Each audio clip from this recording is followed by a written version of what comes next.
Guys, kamusta po kayo? Excited akong i-share sa inyo itong Bluetooth speaker na nabili ko online. Tingnan nyo naman. 500 plus lang yan, pero may kasamang dalawang microphone na wireless. Diba? San ka pa? Kung mahilig kang kumanta, maganda to guys. Pwede pa dito mag-jowe to. Dalawang microphone. Maganda din yung specification niya.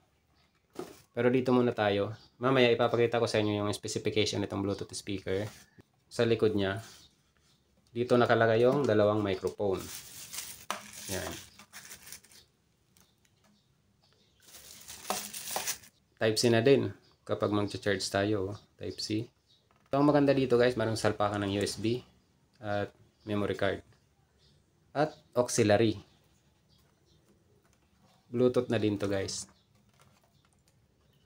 Ito yung on and off. Ito yung mode guys. Kung ililipat natin guys sa Bluetooth, sa FM or aux in, pipindutin natin tong M or mode. Previous, volume down. Next, volume up.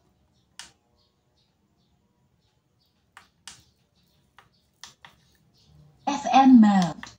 Bluetooth mode. Next, volume up. Tapos yung sa tone, mababago dito yung boses mo guys kapag nasalita ka mamaya sa microphone. Mamaya itetest natin yan. Reverb, echo, vocal, cut. Ito guys yung pinaka-speaker niya, yung bilog. Medyo malaki din, kaya malakas din to. By the way, punta muna pala tayo sa specification. Yung model ay WJ E826 wireless karaoke speaker. Yung specification, yung size 155mm, yung length niya by 137mm, yung width 157mm. So medyo malaki din guys, di ba? Yung Bluetooth niya guys 5.3 na. Charging voltage 5 volts DC. Kaya pala guys malakas din to kasi 10 watts na guys. Charging time 1 to 3 hours. Play time 3 to 5 hours.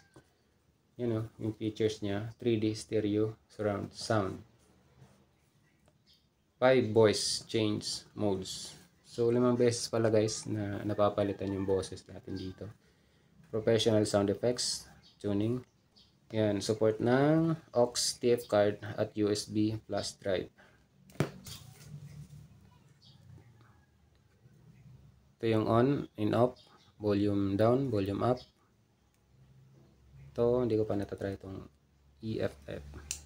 Try natin, buksan.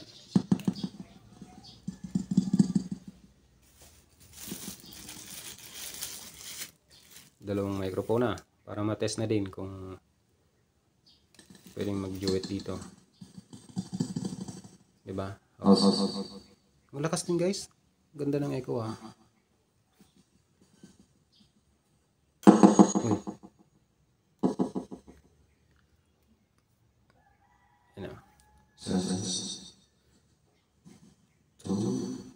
Hello guys, subscribe po kayo sa aking munting channel.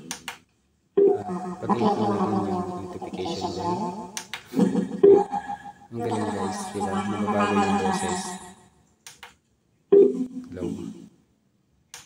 Hello. Yan yung normal. Sa echo, yan. Ayun, pag pinindot pala natin to guys, pwede nating matanggal yung echo. Isa pa. Babalik. Ayun, bumalik. May echo na. So guys, try natin yung echo. Hindi na ako gagamit ng music kasi para iwas copyright na lang. And thank God I'll be afraid of being soon. Cause I'm here for a reason. Sometimes I might be sad, but I never let it get me down. So when everything like this around, I know someday. Try natin tanggalin yung echo. All my life I've been waiting for, I've been praying for the people to say. Guys, satisfied ako. Maganda. Maganda. Ang ganda pa ng quality ng echo. Talagang may echo. Kung gusto mong tanggalin yung echo, di pindutin mo na lang yung itong button na to, echo button. So by the way guys, may dagdag ko na pala. Kung halimbawa bibili kayo nito, yung pinaka-antenna niya sa FM, lagyan nyo lang ng cord dito sa Type-C. Kahit yung pang charge, yung kasama niya, o kaya kung cable ng charger nyo, pwede yan. Pwede din ito, pang charge, yung pinaka-cable niya. Tapos, lagay nyo sa FM. FM mode. Tapos, i-scan nyo lang. Ang pag-scan naman yan guys, pindutin nyo lang itong sa post, isang beses. Tapos, hayaan nyo lang. Magkakasagap yan ng mga FM station. Tapos, automatic na yan magsisave. Ganun lang. Hindi ko na sa inyo i-demo kasi hindi rin naman mapiplay yung music. Iwas copyright na din tayo. Yun lang yung pinaka natin dito sa Bluetooth speaker. Napakasulit niya sa price na 500 plus. Swak yan pang outing, di ba? May kasamang dalawang microphone na wireless. Itong microphone guys na wireless, rechargeable din to. Yan o, DC 5 volts. I-charge nyo lang, dito nyo isasalpak.